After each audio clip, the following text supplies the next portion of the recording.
Hello, church, and I hope you're doing well. My family and I are just staying at home today for obvious precautions. Me and my wife both tested and positive, and so obviously we're staying home, but we're just going to keep everybody at home. And I want to go ahead and share with you what the Lord's put on my heart this week. And we didn't have a time for anybody to come in, for me to call anybody. So if you will, do me a favor and just stick to your Bible and turn, when I say turn, so that you can see for yourself what the Lord's put on my heart today, okay? So please turn to Matthew chapter 19. Matthew chapter 19. Today, I want to talk to you about the value of our children. You know, as I was looking at this last week, actually, and trying to decide how I was going to handle these verses as well as verses that are coming for next week, I thought I would just kind of skip over these or connect these with next week's and not give them a lot of attention. But I don't think the Lord would just give me the peace to do that. And as I began to think about these verses, I saw some very important lessons that we need to learn about the value of our children. Our children, the health of our children, the morality of our children is being attacked today on levels that we really have never seen before in the history of America. I know for me, just in my generation, I've never seen anything like it. So I want to put some focus on that. I think we should. I think they deserve that. And I think maybe this is a real, such a time as this, time that we ought to focus on the value of our children and doing all we can to please the Lord in the way that we handle them, okay? So if you will, Matthew chapter 19, and we're going to begin with verse 13. Follow along with me. Then were there brought unto him little children, that he should put his hands on them and pray. And the disciples rebuked them. But Jesus said, Suffer little children, and forbid them not to come unto me, for of such is the kingdom of heaven. And he laid his hands on them and departed thence. And that is all the verses that we're going to take a look at today. I want us to see, first of all, the value of our children and the quality that they have, a really important quality that they have and that we must have if we want to see heaven. Let's take a look at 19, verse 14. He says, Suffer little children and forbid them not to come unto me, for of such is the kingdom of heaven. There's something about these children, there's something that comes from them, their character. It says of such, that means it's coming from them. There's a character quality that can see heaven. And what is that? Well, we get a little clue into that. He's already talked about it a little bit in Matthew chapter 18, but back in verse 3 and 4. Let's read that together. And said, Verily I say unto you, except ye be converted and become as little children, you shall not enter into the kingdom of heaven. Whosoever therefore shall humble himself as this little child, the same is greatest in the kingdom of heaven. So these children, they humble themselves, we understand from this verse. They, in other words, lower themselves. What do they lower themselves to? To what do they lower themselves? Or maybe I should say, to whom? And it is whoever that they trust. Anybody that they trust, that's who they lower themselves to, submit themselves to. Children have an incredible amount of faith. Honestly, they have better faith than most adults, because adults, we've been lied to, we've been hurt, we've been stabbed in the back, we've had our words twisted against us, we've been attacked by evil men. But children have not yet experienced all the same experiences that adults have. And so their trust is quite simple. Their trust is quite strong. And so they have a great deal of faith to trust the people or to believe the people that they trust in their life. Now then, I'm remembering a time when Jonathan, my son, who helped me set this up, and here he is 15 and he's head and shoulders taller than I am, but I'm remembering a time when he was so little.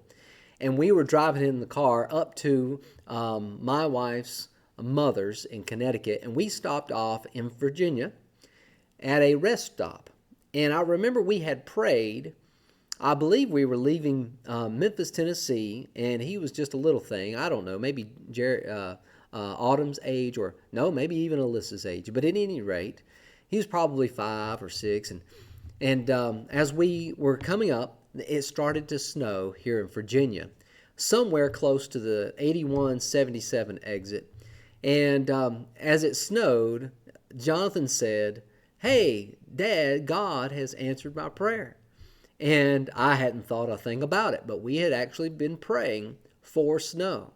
And guess what? On our trip, we got to see snow. And his simple faith and simple mindset knew that that prayer was answered.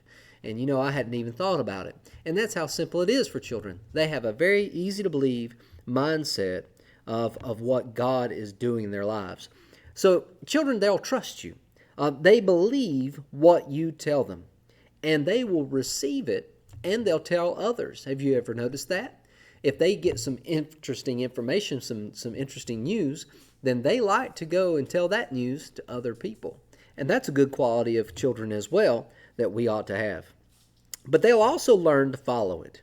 Because if you teach them something good and it works, then they will do it that way every time because they knew that it worked when you did it, and so they'll do it that way as well, so it'll work.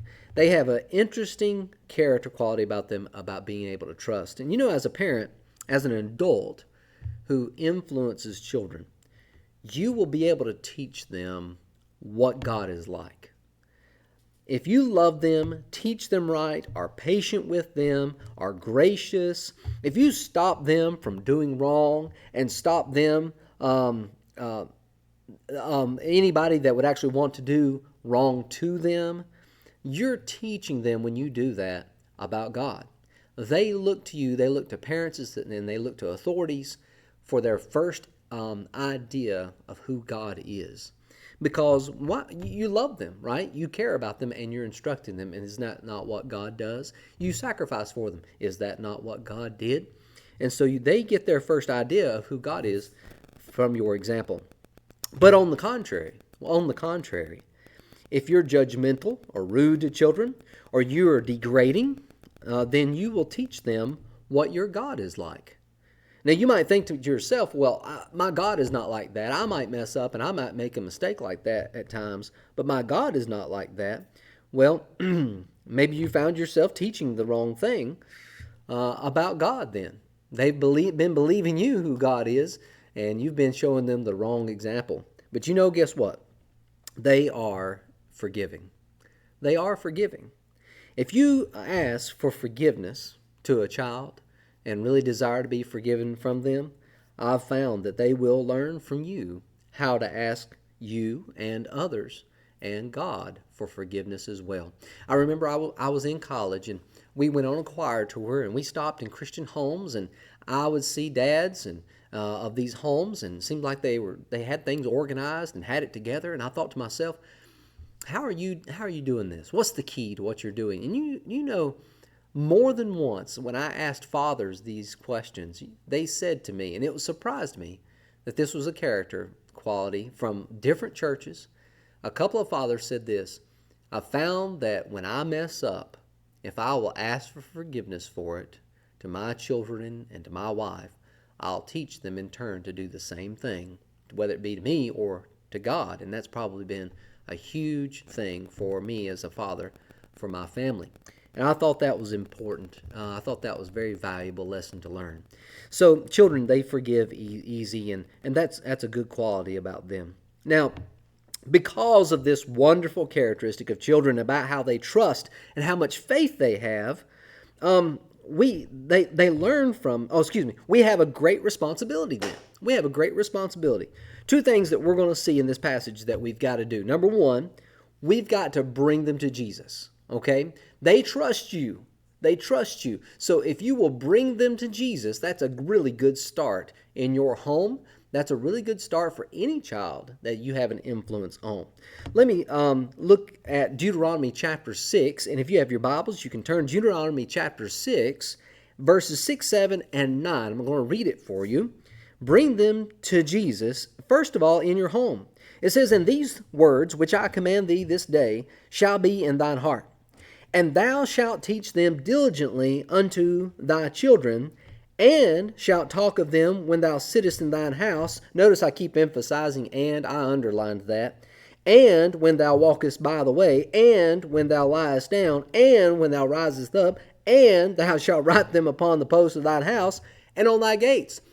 Over and over again, he says you're going to show your children the things of God. Over and over, everywhere, at all times, you ought to be instructing your children about the things of God. So, bring them to Jesus, first of all, in your home.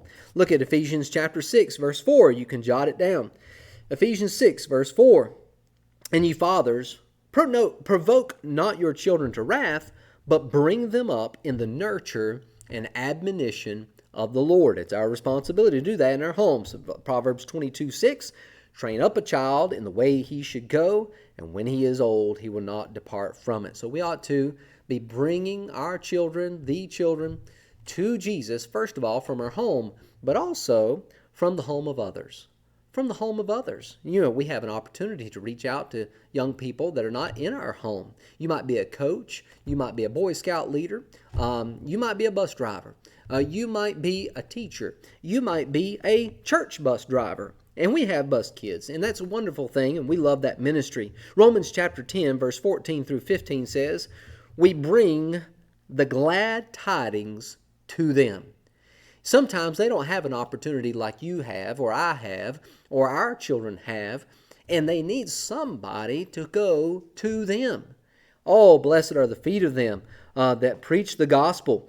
And so we need to go to these kids. Those that can't come, get brought. They get brought to church by true friends, by people who love them. I was thinking about some of the miracles in the Bible.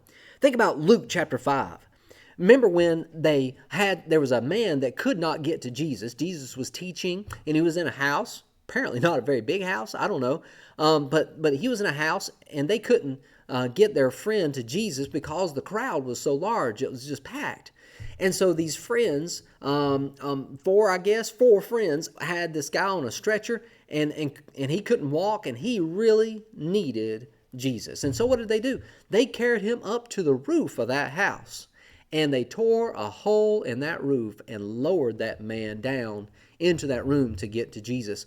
Man, what a valuable lesson to us, because that was drastic, was it not? I mean, that's a dramatic action that these friends did. They brought him to Jesus, and he needed Jesus, and there's people that we ought to bring to Jesus as well.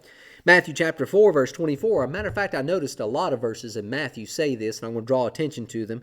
It says in 4:24, they brought the sick people to Jesus. In 8:16, it says they brought unto him many that were possessed with devils. Matthew 9:2, they brought to him a man sick of the palsy, lying on a bed. 9:32, they brought to him a dumb man possessed with the devil. Chapter 12, verse 22, they also brought one that was possessed of the devil. You see, these people, in order to get help, they had to be brought. They had to be brought. And you know what? We have an opportunity to bring kids to Jesus that are in our home, but also that are on the outside of our home. So we have a very big responsibility to bring them to Jesus. But not only that, number 2, let Jesus come to them. I know that sounds silly, like, well, of course I would let Jesus come to them. Why wouldn't I let Jesus come to them? We ought to bring them to Jesus, but also let Jesus come to them. Let me look at this. What did Jesus do? Let's look at what Jesus did. Look at verse 15. It says, verse 14, but Jesus said, "Suffer little children, forbid them not to come unto me, of such is the kingdom of heaven." Verse 15, and he laid his hands on them and departed thence. You see, he went to them and touched those children. Jesus touched them when he laid his hands on them. You know, it teaches us something, that there is something about touch. I hug my kids when they are real little with a bear hug. And matter of fact, from Judah's age, which is 5 months, to Jeremiah and even Alyssa now, if I get them up in my arms, sometimes I'll give them this big bear hug where I just basically envelop all of their body. And I've got their head and the crook of my elbow here, and I've got their legs, and I just give them a good old squeeze. And then I let go. And you know what they do? They just relax because they like it. It's just kind of like a ah. And they wait for me to do it again. I'll go, "Urgh," and then I'll let it relax, and then I'll go, "Urgh," and they absolutely love it. They will completely relax. They don't kick, they don't scream, they don't go, Dad. They just let me do it. Why? Because there's something about touch that shows you're protected. I approve of you. I like you. I'm going to take care of you. And these little ones, they know by the force of me hugging them that I'm a stronger person, and I'm going to protect them. And so a loving touch says so much. I'm not afraid of you. I accept who you are. And we need to teach our kids that they are accepted by us. You know, we live in a world where that phrase has been really perverted and applied in all kinds of wrong ways, misapplied to our children. We ought to teach them that they're accepted the way God made them. Amen? The way that God made them, they are accepted, and they're accepted by us the way God made them. And so I'd communicate that with them. Jesus, according to Mark in chapter 10, also blessed them at this time. He blessed them. Now, what does that mean? To bless somebody means to speak well of them. If you're talking about God and a man blesses God, it means he speaks highly of God. He says something really good about him. Likewise with children. Jesus evidently had held these children. A lot of people think that they were infants or really, really young in his arms and touched them, held them, and looked at them and said something kind to them, said something good, well of them. Like, I don't know what he said. I would love to have been there and heard it. But I'll tell you what my kids like to hear. They like to hear, you have the most beautiful eyes. They love to hear that. You know, they like to hear, I just love you. And things like that, and encouraging things. And you know what? You just make me smile when I look at you. It just warms a little child's heart to know that they are well spoken of by the people that love them. And that's extremely important. He touched them and he spoke well of them. He blessed them. Now then, that's what Jesus did. What should we do? What should we do? Recognize and encourage what God is doing. Recognize and encourage what God is trying to do in these young people's lives. Remember the story of Eli and Samuel? Samuel was asleep, and he heard a voice calling to him, Samuel, and he got up and he went to Eli. He thought it was Eli, and Eli said, no, go to sleep. And he went back and he laid down, and Eli recognized after the second or third time, he's like, you know what? That must be the Lord speaking to you. Next time you answer him and say, here I speak, Lord, for thy servant heareth. And so he did. You know, he was observant, Eli was, of what God was doing in Samuel's life. And that's important. You know, as parents, we need to recognize what God's doing in our children's lives. Let me ask you a question. Just let me ask you a very honest question. It's something you need to ask in your own mind and heart. What if it means that your children will be closer to God than you? Is that okay with you? That your children is closer to God than you are? What if it means that they'll live a holier life than you? Is that all right with you? What if it means that they will be happier, more successful? They lead an extremely radical spiritual life that makes yours look like you're just playing church, that theirs is so good. Now, I'm not saying weirdos, okay? I'm not saying people that nobody likes. But what if they are truly walking with God and they are close to God? Is that okay with you? This, I'll be honest with you, is my dream. It's my dream that my children would be far ahead of me one day. I feel like I'm getting them to a destination sometimes as a father. Think about it this way. Can you picture for me just a moment what it looks like there in Israel, maybe close to Bethlehem, Jerusalem and that area. I think we've seen pictures. I haven't been there. I really look forward to going someday. But just the kind of the rocky terrain that it is, the roads that kind of wind through the mountains that flow with the roads and or flow with the mountain. And can you imagine somebody that perhaps is running a marathon? And maybe if somebody ran a marathon, that would be a great feat. I would like to do that one day. It'd be a huge feat to be able to do something like that. But I want my children to go to a place. I want my children to be on a journey and get to a destination farther than I have ever been able to go. And in a sense, what I'm trying to do is carry them on my back. I'm trying to go down that path. It might be rocky, it might be rough, it might be dusty, it might be dry, it might be a really tough journey. But I'm trying to carry them with me and get them as far as I can take them, drop them off. Maybe I only make it halfway through that marathon of life where I really should be or where I really want to be. Maybe I only get halfway through, but if I can drop them off halfway through, they'll be fresh. They'll have gained so much more ground, and they'll be ready to really kick it in high gear and get their life farther than I ever got mine. Go so much further and see so many things and experience God on a level that I have only, dreamed of or thought about and not even thought about. That's where I'm thinking that as a parent, I want my kids.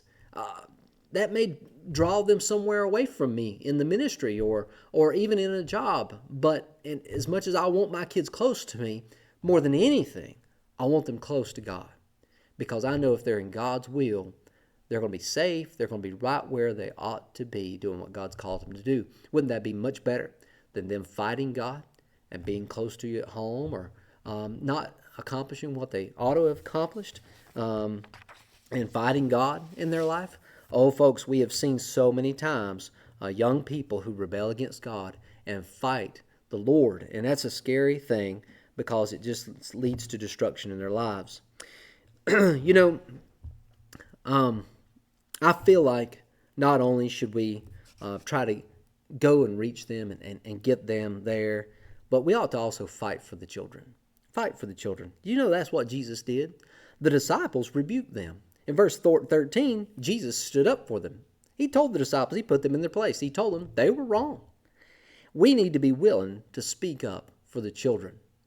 And I'm glad to see that there are some people in this world today who are standing up for the rights of children when children are not able to speak for themselves. And there's all kinds of ways that's happening. That. There's movies being made. There's people speaking at school conferences and that sort of thing. And school boards. And there's people that are just standing up against the bullies of children and protecting children. I think that's a good thing. And when we have an opportunity to do so, I think we should do it. I want to share one story with you real quick before we close. And this story is about somebody that I know and I personally observed the life of. I was young. Me and my wife had just gotten married, and we were taking kids to camp. We were going to the wilds in North Carolina.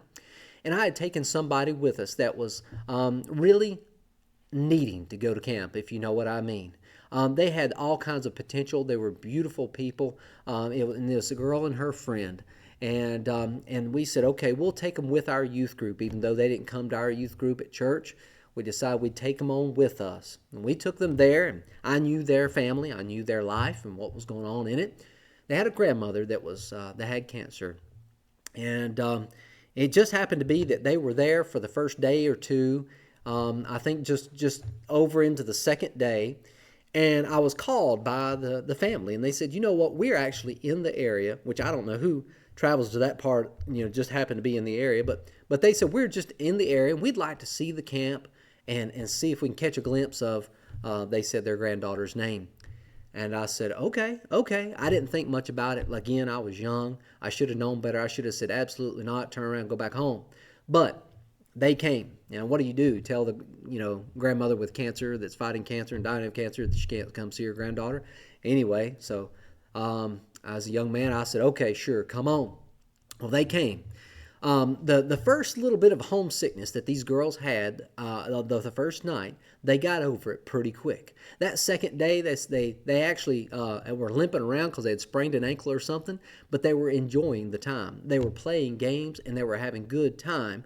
And me and my wife were like, all right, this is going to be great. We're going to see these girls' lives changed forever. This is going to be an awesome week.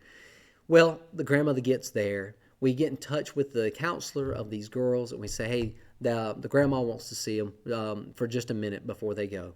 So they do get the girls to come up. The girls come up, and man, do they turn on the waterworks. They start saying we're homesick, and can we go home, and we're injured, and all that, and they start just putting it on.